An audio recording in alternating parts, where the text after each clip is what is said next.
Assalamualaikum warahmatullahi wabarakatuh. Bismillah, alhamdulillah, wassalatu wassalamu ala rasulillah, la hawla wa la quwata illa billah, amma ba'd. Puji syukur kepada Allah subhanahu wa ta'ala atas semua limpahan karunia nikmatnya. Salawat serta salam mari kita selalu aturkan kepada Nabi kita Muhammad sallallahu alaihi wasallam. Semoga kita mendapatkan syafaat beliau hingga yaumil akhir. Para jamaah sekalian, kita lanjutkan bahasan tentang haji wada atau haji perpisahan. Setelah Nabi dan para sahabat melakukan manasik haji, beliau kemudian tinggal di Mekah selama 4 hari. Ahad, Senin, Selasa, Rabu. Kemudian Kamisnya rombongan ini bergerak menuju ke Mina. Di Mina beliau sholat zuhur, asar, maghrib, isya, subuh. Setelah itu, setelah matahari sudah mulai terbit, kemudian beliau menyuruh untuk membuat tenda di tempat yang namanya Namira. Namira ini berdekatan dengan Arafah. Kemudian beliau singgah sebentar di Namira dan bergerak lagi menuju ke Arafah. Dan disinilah beliau menyampaikan khutbah yang nanti dikenal dengan khutbah wada atau khutbah perpisahan. Jamaah sekalian, kemarin yang ikut berangkat haji berapa orang? Masih ingat? 124.000.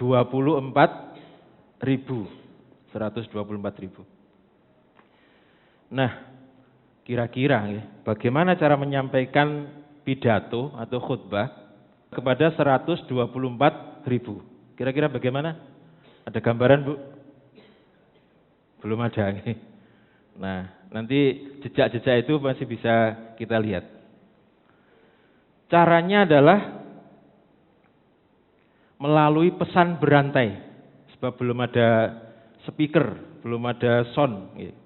Melalui pesan berantai.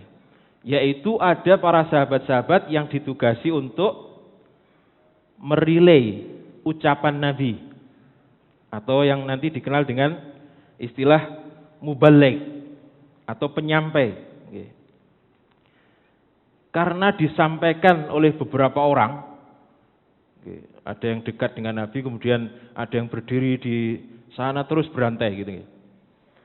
Maka teks atau riwayat-riwayat tentang haji wada ini nanti akan sedikit berbeda dari segi kata-katanya. Tetapi intinya sama. Lalu bagaimana prosesnya? Jadi ketika Nabi mengatakan Assalamualaikum warahmatullahi wabarakatuh.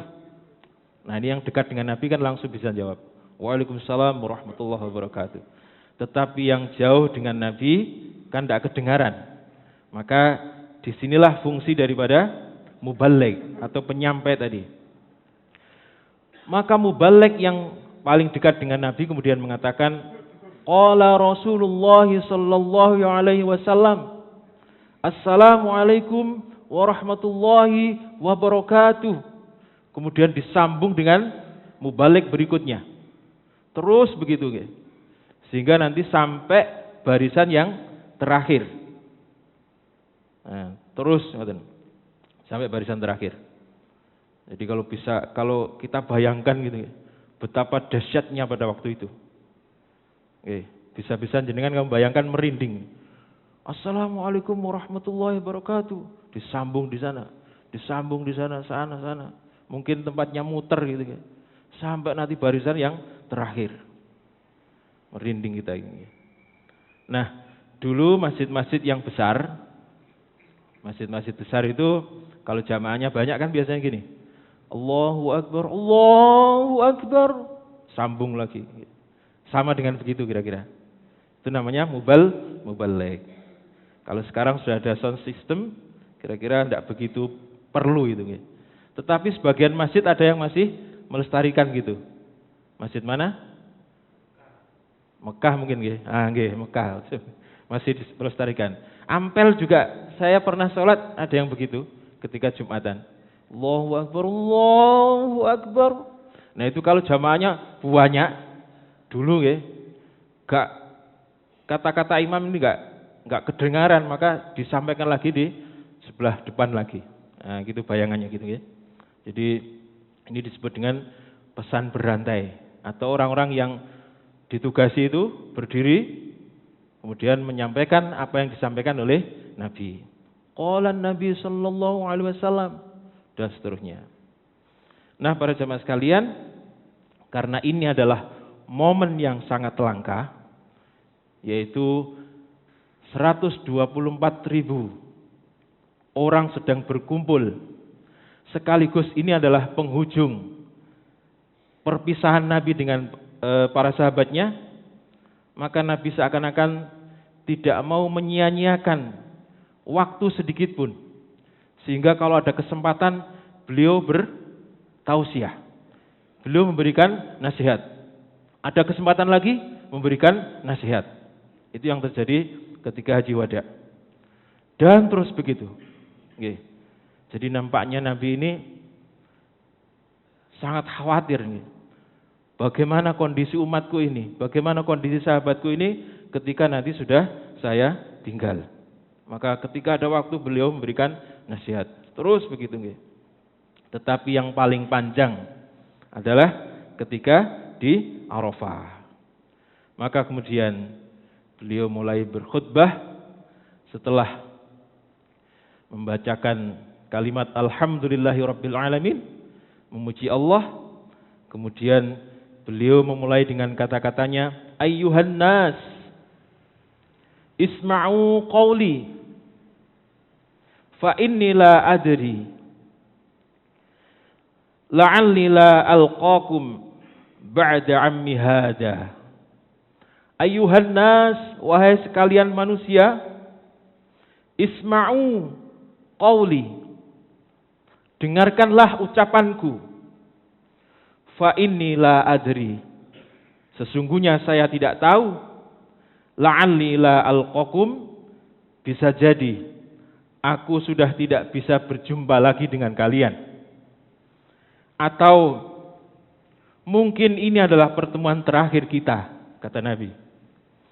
Ba'da ammi hadha, setelah tahun ini. Insyaallah ini kata-katanya sudah begitu.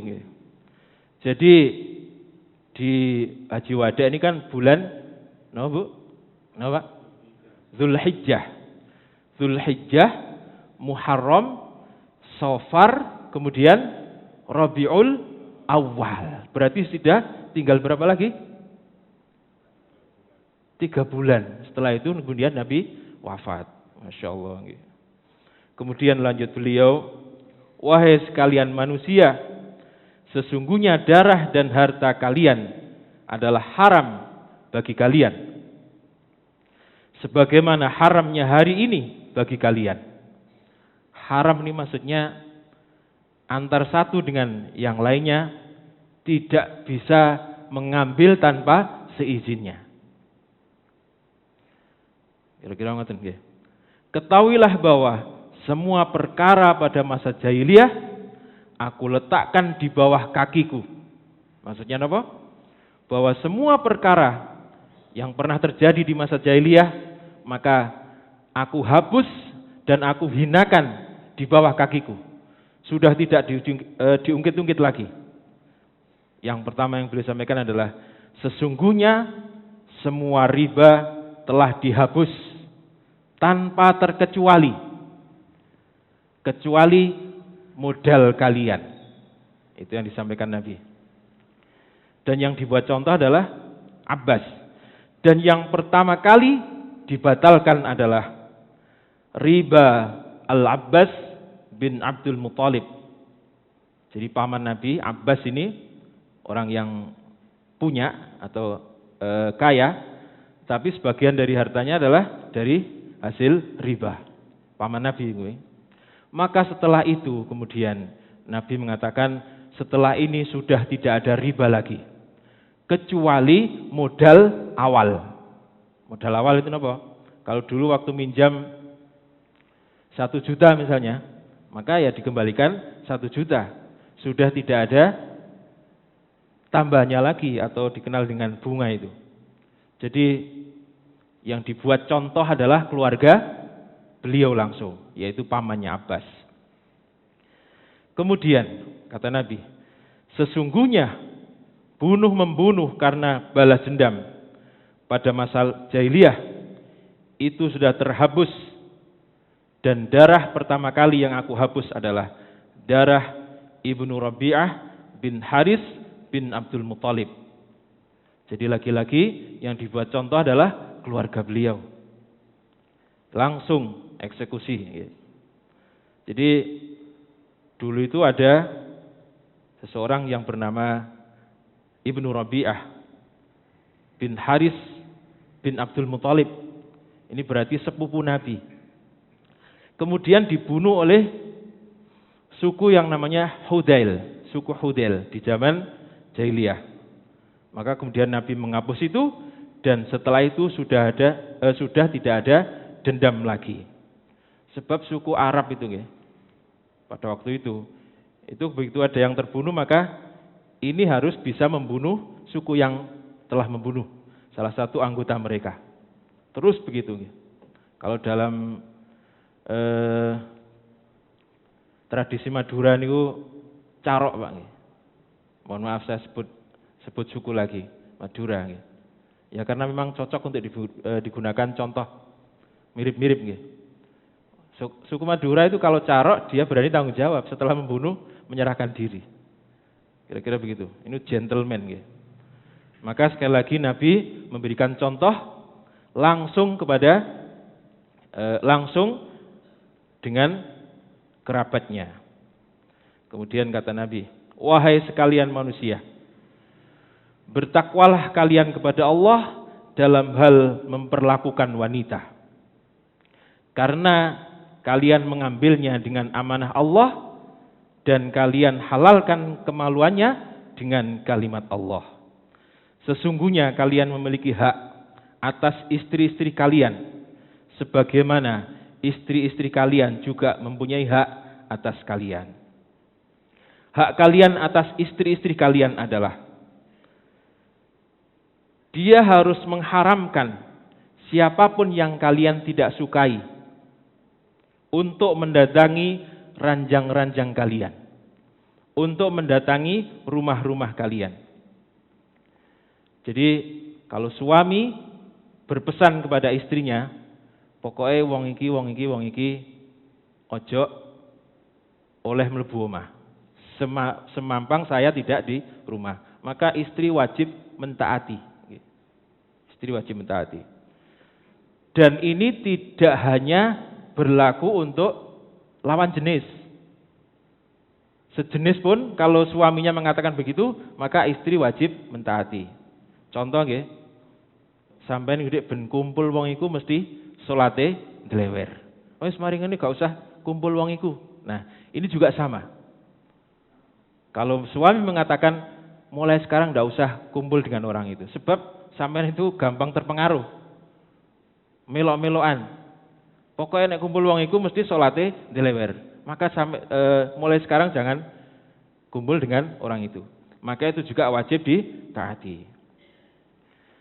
Nah kemudian lanjut beliau, jika istri-istri kalian mengerjakan hal-hal tersebut atau sesuatu yang sudah jenengan peseni itu, yang sebenarnya tidak ada syariatnya, tergantung jenengan,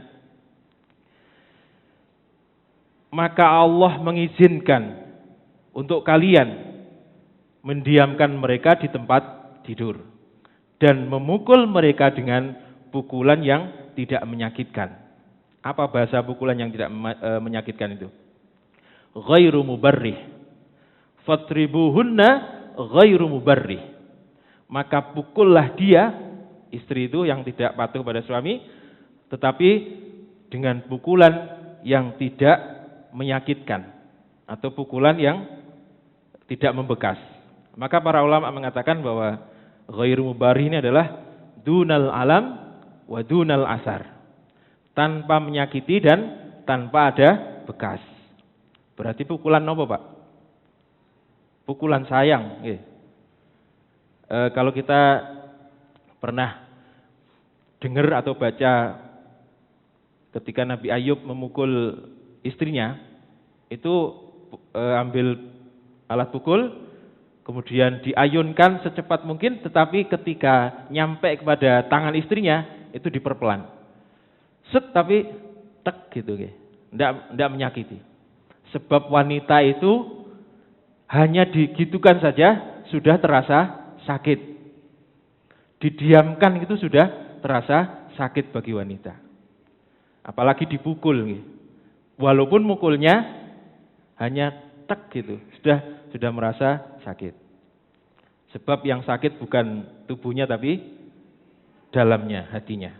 Kira-kira begitu ya. Nabi Ayub pun waktu memukul istrinya juga begitu. Kemudian lanjut beliau, jika mereka telah sadar dan bertaubat, maka mereka berhak mendapatkan nafkah dan pakaian dengan cara yang baik. Berbuat baiklah kepada para istri kalian, karena mereka seperti tawanan yang tidak memiliki sesuatu apapun. Jadi bahasanya adalah dengan baik atau bil ma'ruf kata-katanya. Jadi bil ma'ruf ini dengan baik. Maka kalau ada suami yang memberikan uang kepada istrinya, iki gawon iki, tapi aja dintekno, itu sama dengan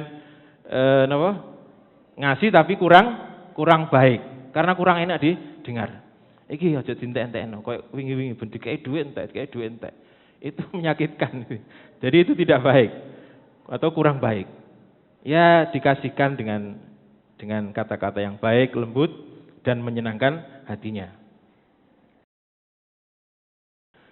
Kemudian kata Nabi berikutnya, aku tinggalkan untuk kalian yang jika kalian berpegang teguh kepadanya, kalian tidak akan tersesat selamanya. Yaitu kitabullah, yaitu Al-Quran dan sunnah Rasulullah. Wahai sekalian manusia, simak dan camkanlah ucapanku. Ketahuilah bahwa setiap muslim adalah saudara bagi muslim yang lain. Oleh sebab itu, tidak halal bagi kalian untuk mengambil sesuatu dari saudara kalian sementara hatinya belum menyetujui.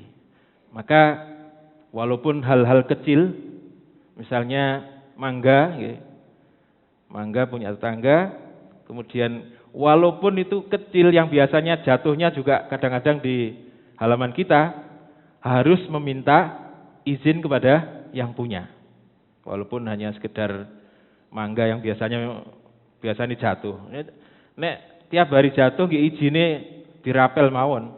Pak, kalau nek pengen nyuwun langsung nggih, mbok bisa ngomong nggih. Nggih monggo. Nah, berarti beres. Belum saya izin malih karena sudah dirapel. Kemudian lanjut Nabi, wahai sekalian yang hadir di sini, kalian nanti akan ditanya oleh Allah tentang aku, kata Nabi. Apakah Muhammad telah menyampaikan semua risalahku? Ini kata-kata Nabi. Jadi wahai sekalian manusia yang hadir di sini, yaitu 124.000 itu, ditanya oleh Nabi, wahai sekalian manusia, kalian nanti akan ditanya oleh Allah, apakah Muhammad telah menyampaikan semua risalahku? Lalu apa jawab kalian? Ini kata Nabi. Lalu apa jawab kalian? Maka kemudian para sahabat menjawab, nashhadu annaka qad balagta wa addaita wa nasahta. Kemudian mereka menjawab, nashhadu, kami bersaksi wahai Rasulullah, annaka, bahwasanya engkau qad balagta, sungguh telah menyampaikan semua risalah-risalah Allah. Wa addaita, dan sungguh engkau telah menyempurnakan dan memberi contoh dengan contoh yang sangat baik. Wa nasahta, dan engkau telah memberikan nasihat kepada kami pula. Itu jawaban daripada para sahabat. Kemudian Nabi mengangkat tangannya sambil menunjuk langit. Beliau mengatakan, Allahumma inni qad balagtu fashhad. Allahumma inni qad balagtu fashhad. Allahumma inni qad balagtu fashhad. Nabi mengucapkan kalimat itu sebanyak 3 kali. Wahai Allah, sesungguhnya aku telah menyampaikan risalahmu, maka saksikanlah. Wahai Allah, sesungguhnya aku telah menyampaikan risalahmu, maka saksikanlah. Wahai Allah, sesungguhnya aku telah melaksanakan risalahmu, maka saksikanlah. Itu kata-kata Nabi yang terakhir. Nah, para jamaah sekalian, mereka yang hadir di sini menjadi saksi bahwa kata Nabi, aku telah menyampaikan semua risalah-risalah yang telah dibebankan oleh Allah kepada aku. Jadi tugas kenabian itu bukan tugas yang ringan, Pak. Bahkan Allah mengancam Nabi kalau sampai ada ayat yang tidak disampaikan, justru Nabi ini akan mendapatkan siksa yang lebih pedih daripada yang lainnya. Bayangkan, ini kalau sudah berjalan, sudah berhasil, kita enak, tapi di awal-awal coba perhatikan. Bahkan Nabi itu ketika di awal kenabian, ketika pertama kali mendapatkan wahyu itu, beliau pulang itu, semua yang dijumpai itu memberikan salam kepada beliau. Kemudian beliau juga belum pernah sama sekali melihat malaikat Jibril. Sehingga ini malaikat apa jin apa setan, belum ada gambaran. Ditambah lagi dengan setiap sesuatu yang dijumpai mengucapkan salam. Sehingga Nabi berpikiran, apakah saya ini gila?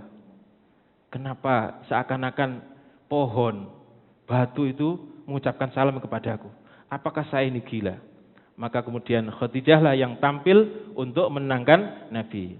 Wahai suamiku, sesungguhnya engkau adalah orang yang baik. Engkau menjalin silaturahim, engkau bersedekah dan lain-lain. Maka tidak mungkin yang datang itu adalah jin atau setan. Itu pasti malaikat. Ini untuk meredam kegundahan Nabi. Lalu kemudian Nabi diajak ke rumah sepupunya, yaitu Waraqah bin Naufal. Apa kata-kata Waraqah? Wahai keponakanku, andaikan ketika nanti orang-orang Mekah mengusirmu, maka aku akan membelamu jika saya nanti masih hidup. Nabi heran, Pak. Sementara ini orang-orang Quraisy kepada Nabi itu perlakuannya luar biasa. Sangat percaya kepada Nabi. Nabi dihormati. Lah kok tiba-tiba diusir? Dalam benak Nabi tidak ada kata-kata orang Mekah itu akan mengusir, tidak ada. Sebab mereka menghormati. Bahkan Nabi diberi gelar julukan apa? Al-Amin. Orang yang dapat dipercaya. Jadi pada waktu itu penitipan harta yang paling aman ya di rumah Nabi. Sampai ketika beliau mau hijrah itu masih ada barang-barang titipan yang berada di rumah Nabi. Saking percayanya kepada Nabi, tetapi risalahnya tidak dipercaya. Itulah Nabi kita Muhammad SAW. Jadi mulai dari titik yang paling berat itu, nanti di tahun ke-6 itu ada pemboikotan, tidak boleh berdagang, tidak boleh berhubungan selama 3 tahun. Bahkan yang dimakan itu adalah di hari-hari terakhir, itu daun-daun itu dimakan, sehingga kotorannya seperti hewan. Luar biasa beratnya. Jadi sekali lagi, tugas kenabian itu bukan tugas yang ringan. Terus jenengan ngomong ngeten, yo pantes nabi didadekno api. Lah aku iso didadekno Allah nabi yo iso dadi api. Ini kata-kata orang yang tidak paham, Bang. Sebab manusia itu diciptakan dalam modal yang sama. Diberi akal, diberi hati, diberi pikiran. Kemudian setelah diciptakan, Allah memilih di antara mereka untuk dijadikan contoh. Seperti halnya seorang petani yang menanam benih, maka benih itu yang unggul akan dipelihara tersendiri, akan dijadikan contoh, mungkin nanti akan dijadikan bibit lagi. Kira-kira begitu. Jadi nanti nggak ada orang yang protes, wahai Allah, kenapa engkau jadikan aku orang yang jelek? Nggak ada.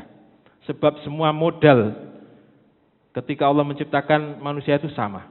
Diberi akal, hati, pikiran. Sama, Pak. Nggak ada protes. Ya, jenengan sih nggak jadikan saya menjadi orang yang baik. Nggak ada. Sebab modalnya sama. Jadi manusia ini unik, Bang, ya. Kalau malaikat tidak punya kehendak, nafsu. Tapi manusia ini mempunyai kehendak, mempunyai nafsu. Sehingga ini menjadi ujian tersendiri bagi kita yang dijadikan sebagai manusia ini. Pun setelah itu, beliau kemudian sholat zuhur. Setelah sholat zuhur nunggu sampai sholat asar. Nah, setelah sholat asar baru bergerak lagi menuju ke tempat yang lainnya. Nah, para jemaah sekalian, kemudian setelah itu turun ayat yang terakhir dari rangkaian-rangkaian ayat-ayat di dalam Al-Quran. Surat apakah itu dan bagaimana bunyinya akan kita bahas pada pertemuan yang akan datang. Demikian, kurang lebihnya mohon maaf. Assalamualaikum warahmatullahi wabarakatuh.